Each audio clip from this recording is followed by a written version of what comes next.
When we think of hormones, testosterone and estrogen, we tend to attribute them exclusively to either male or female and how they affect human physiology. But do our hormones play a role in helping athletes achieve their best performance? Let's dive into the science behind these powerful hormones and how together they make the perfect team. We know testosterone and estrogen are two key hormones that help our bodies develop throughout stages of our lives. But how do these hormones apply to a hockey player's performance on and off the ice? So lots of people assume that men only have testosterone and women only have estrogens.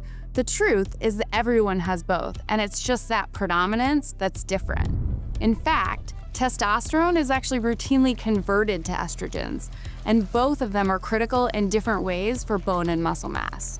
Testosterone serves several functions for everyone, so it helps athletes to build muscle mass and power and improve endurance, and the higher testosterone levels in men are why they generally have greater strength.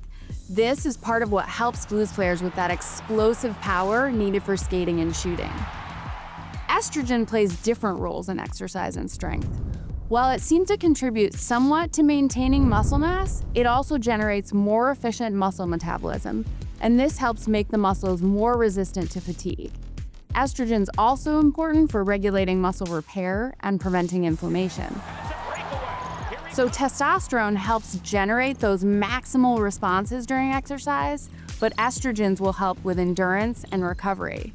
So for optimal muscle performance, you need a good balance of both hormones.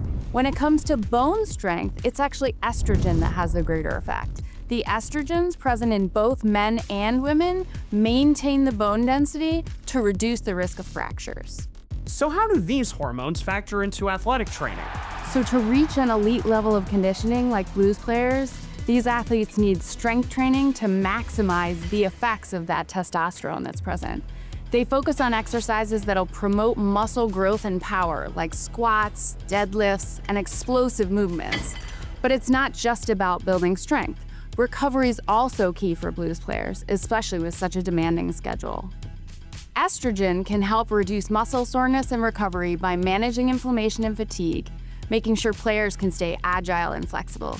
So when the blues play back-to-back, hormonal balance helps the players give it their all one night and then do it all again the next.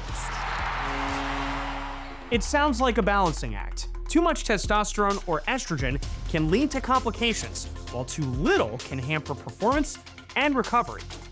Recovery is just as important as training. Those hormones all contribute, but proper sleep, nutrition, and rest days all help regulate hormone levels. Players who overtrain or neglect recovery might actually see a drop in testosterone and estrogen, which can impair muscle building and slow muscle repair and potentially lead to fatigue. Next time you watch Pavel Buchnevich or Jordan Binnington dominating on the ice, remember, testosterone and estrogen are working behind the scenes to keep them strong, fast, and ready for the next game. And that's the science of St. Louis Blues hockey.